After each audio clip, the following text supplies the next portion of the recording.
공직선거법만큼은 후보자에게 보다 엄격한 절차적인 제한을 가하는데 목적이 있는 겁니다. 예. 그래서 벌금 100만 원 이상만 되더라도 당선 무효형이 되도록 한 거죠. 이재명 피고인 측의 증인조차도 백현동 원벽 아파트 같은 경우에 국토부에 협박이 없었다라고 명백히 증언을 하고 돌아갔습니다. 예. 1심에서 유죄가 난 상황에서 2심에서 커다란 변수가 있겠느냐.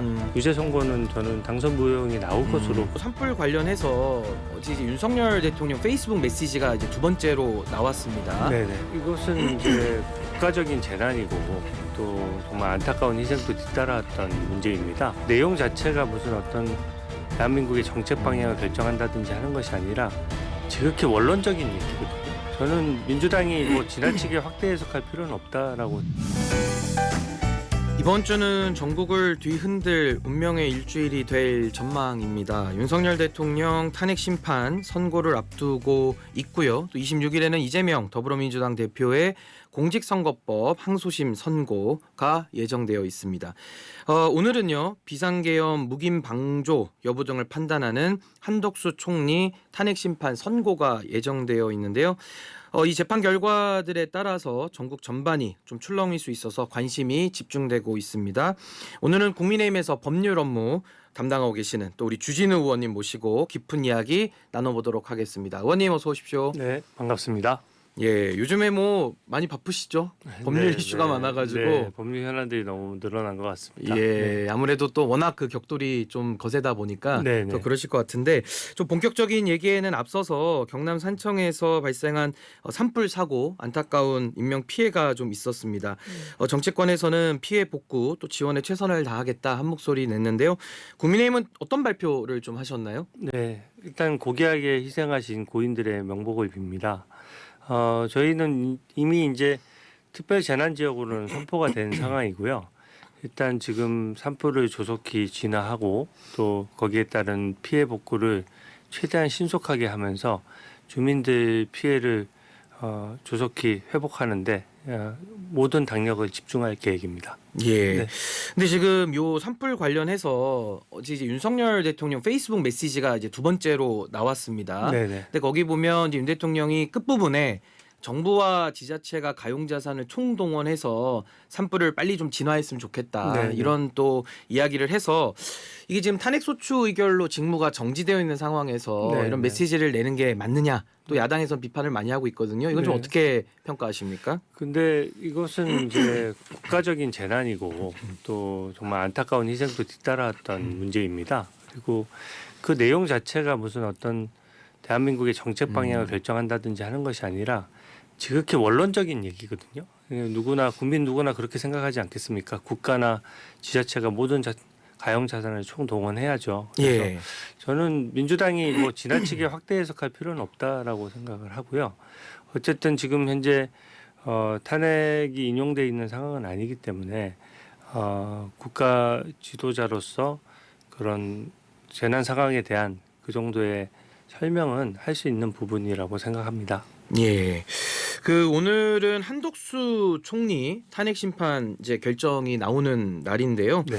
한덕수 총리가 그 계엄 과정에서 국무회의 절차 무시했다라는 뭐 발언이나 또 행위, 그리고 헌법재판관 3인 임명을 거부한 행위를 포함해서 5가지 사유로 지난 12월 27일에 탄핵 소추됐는데요.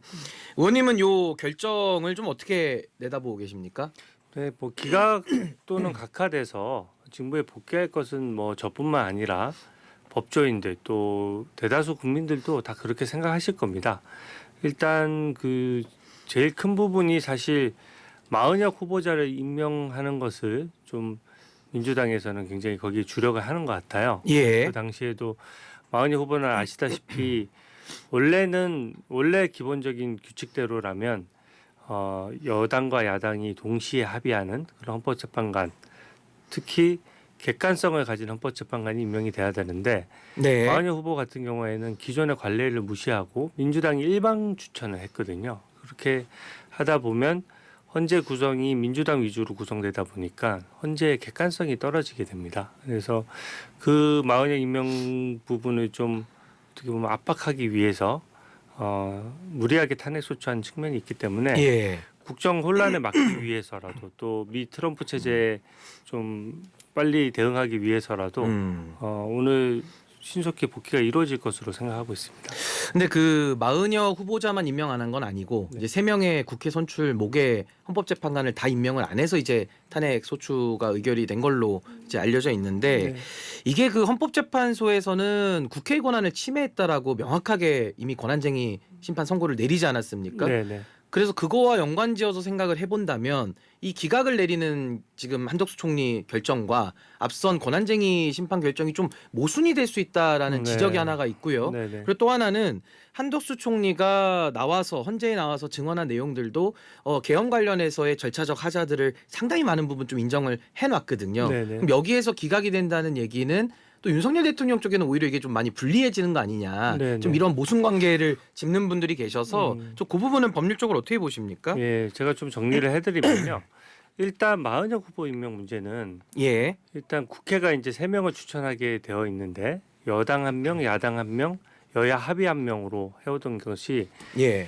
이제 헌정사 76년 동안 계속 지켜오던 관행이에요. 그러니까 한 번도 그 관행이 어겨진 적이 없는데 이제 어떻게 보면 민주당에서 계속해서 이제 그 헌재 소장 임명 문제를 볼모로 잡고 예. 그 당시에는 비상계엄 이전이니까 오히려 헌재가 9명 체제에서 6명 체제로 유지되는 것에 대해서 오히려 민주당이 좀 그 부분을 소위 말하는 우기면서 그 마은혁 후보까지 무리하게 추천했던 측면이 있는 것이고요. 예.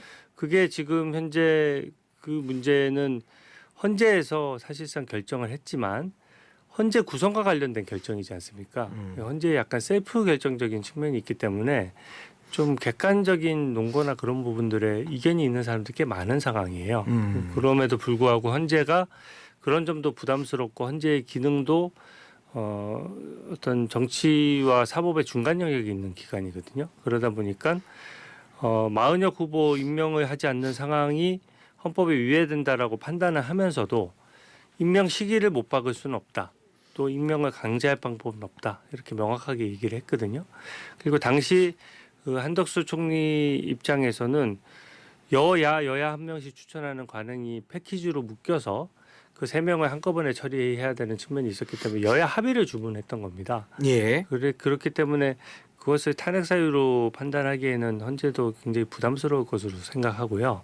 그게 만약에 그 사유로 한덕수 총리의 복귀를 막는다라고 하면 사실 헌재 앞으로의 결정도 좀 객관성이나 설득력을 좀 잃게 될 수 있기 때문에 헌재 스스로 자제할 것이다 이렇게 예. 보고 있고요. 또 비상계엄과 관련된 부분도 마찬가지입니다. 한덕수 총리가 비상계엄을 미리 알았느냐 여부에 대해서가 큰 쟁점 여부인데요.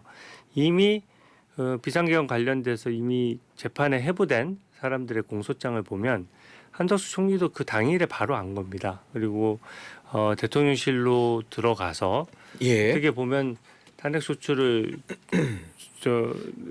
사유가 될 수가 없는 것이 그때 비상계엄을 막기 위해서 국무위원들과 사실은 좀 많은 토의를 했고요.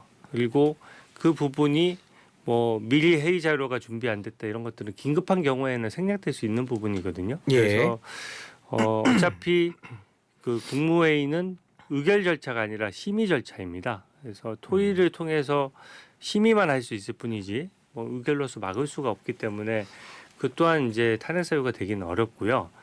그 대통령의 탄핵 사유하고 꼭 분리하지만은 않은 것이 비상계엄과 관련된 건 민주당은 비상계엄이 곧 내란죄고 내란죄이기 때문에 마치 유죄가 전부 다 확정된 것처럼 말씀을 하시는데 예. 실제 비상계엄의 전후 사정을 보면 일단 민주당에서 특검과 탄핵으로 폭주했던 측면이 있고요. 그 이후에 헌법 질서를 회복하는 과정에서도 지금 한덕수 총리 탄핵 소추에 이어서 또 바로 최장목 대행도 탄핵 소추하겠다라고 하지 않습니까? 예. 결국 국민들께서 이거 어떻게 볼 것이냐의 문제인데 헌법 질서를 회복하는 장면이라기보다 예.